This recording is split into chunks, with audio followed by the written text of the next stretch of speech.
holiday traffic, stay home. Tonight on DC News Now, a painfully slow and long drive for holiday travelers. It's been chaotic from north to south so far. What you can expect as the busiest days on the road wind down. Out there for your holiday travel, there's a chance for a few rain showers out there early tomorrow morning before we warm things up. I'm tracking the latest coming up. A woman searching for answers in her brother's disappearance. After he didn't show up the next day, I was scared. How the Maryland family still holds out hope they'll see him again, now 9 months later. Saw a whole hole in the house. It was like Godzilla picked it up and bit it. Bricks from the wall go flying. The car crash leaving a massive hole at a home just weeks after new owner closed on the property. You're watching the station covering all of the DMV. This is DC News Now. Hi, everyone. Thank you for joining us tonight for DC News Now at 9 o'clock. I'm Chris Flanagan. And I'm Susan Tran. Let's take a live look outside right now on this Monday night. And we're looking over there at the Air Force Memorial with the camera bobbling there. Bit of a wind still outside, and we have some chances for rain this week as the temperatures are also rising a little bit. All right, such a big travel week. Let's get the latest now with Chief Meteorologist Jackie Lair. So how are we looking out there? Yeah, I mean, we do have a few showers out there to talk about. Those are mainly north of the district. So if anything, we're just looking at some of that wind picking up right around D.C. and right around Northern Virginia. But farther off towards our north, Hagerstown, as well as just north of there, closer towards the Pennsylvania state line, we are seeing a little bit of that precipitation now reaching the surface. Elsewhere, though, tracking those mainly dry conditions, high pressure sliding off towards our south and east. But this warm front back out towards our west will continue to drift in, giving us a better chance for some rain showers later on tonight into tomorrow morning. And if anything, we're talking about a little bit of that wintry mix farther off towards our northernmost area. So you could be dealing with that out towards parts of Frederick County right now, but we could see more of that into early tomorrow morning. But we're not likely to see any accumulation, though, in terms of any of that wintry mix. If anything, some spotty rain showers overnight with a little bit of some of those wet snowflakes trying to mix in. But we'll see those overnight lows dropping back into those 30s for much of the area, mid to upper 30s. So I did give it the caution light, the yellow light with these Christmas bulbs here with that travel forecast. Now tomorrow, likely mainly cloudy after a few of those showers kind of dissipate into tomorrow morning. Highs, low 50s, or into those lower 50s on Christmas Eve. On Wednesday, we should be seeing more sunshine. So I'll go over more details. Look at towards that Christmas Day forecast in just a few minutes. All right, Jackie, now let's take a live look at Dulles Airport and 95 there in Virginia, just south of Fredericksburg, where there was a bad crash earlier this evening. Millions of people will be flying over the next 2 weeks as we head right into this very busy stretch of travel. Yeah, AAA says more than 122 million Americans will make a trip at least 50 miles from home over the holidays. DC News Now's Daniel Hamburg joining us live tonight at Reagan National. And Daniel, any difficulty you've seen as you're standing outside of Reagan National there? Now, pretty quiet today here, Susan and Chris. A lot of people just excited to get home for the holidays. Not too many issues here, though there were 92 delays today at Reagan National Airport. Nothing compared to the 300 we saw just on Friday. So a lot of people excited to get home.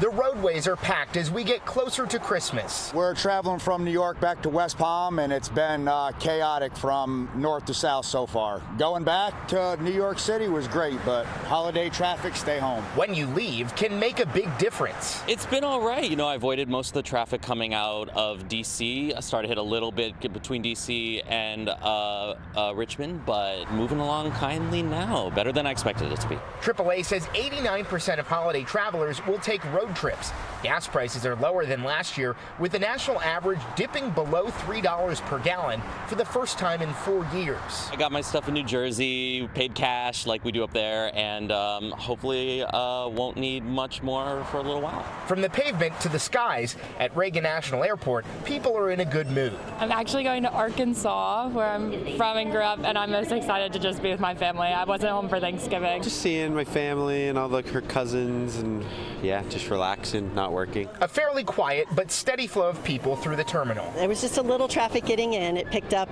throughout the day, it sounds like, from the Lyft driver that drove me here. But smooth sailing. It's excellent.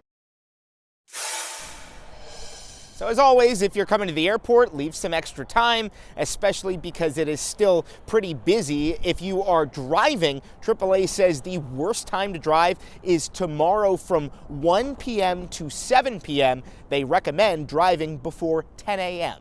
We're live at Reagan National Airport. Daniel Hamburg, DC News Now.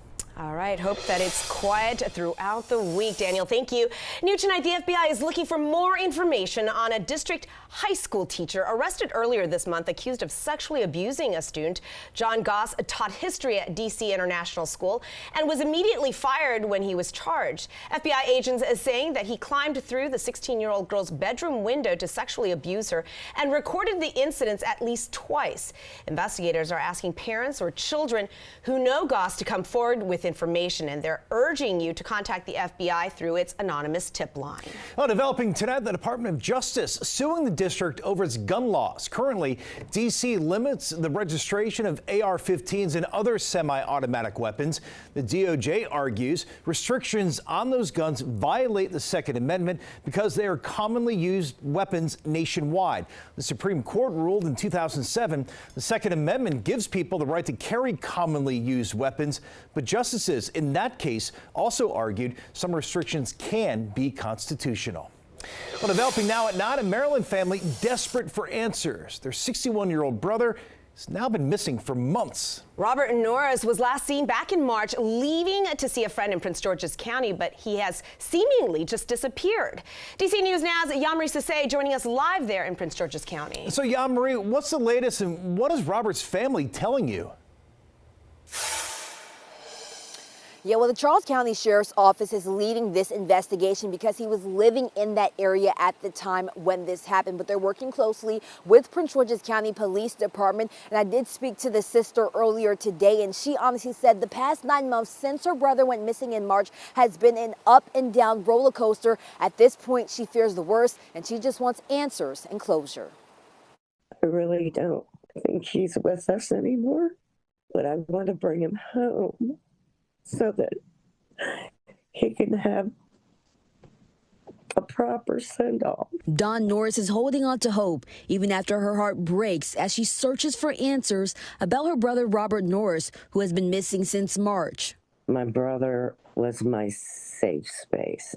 He was a good guy. Dawn says Robert sold his home in Prince George's County and was temporarily staying with family in Charles County. According to the Charles County Sheriff's Department, Robert left the home he was staying to visit a friend in Prince George's County. He stopped at 2 other homes along the way, but never made it to his final destination in Clinton. When Robert didn't return, his family knew something was wrong and called police. We looked everywhere, anywhere we could think to go. And I did this for days. Nearly a week later, Robert's white Ford pickup was found right here on Colebrook Drive in Temple Hills. But now, more than 9 months later, that's where the answers stop. Right now, I want those answers. And she believes what happened to Robert was no accident and hopes someone will be held responsible. Until then, she says she won't stop searching. We need closure, and I just want to bring him home and give him a proper send-off, because he deserves it. Now, if you or anyone has any information regarding Robert Norris and his whereabouts, especially now and back in March, you are encouraged to contact the Charles County Sheriff's Office. For now, reporting in Upper Marlboro, Maryland, I'm Yamri Sase, DC News Now. Yamri, thank you. A house fire in Maryland forcing a Prince George's County family out of their home just days before the holidays.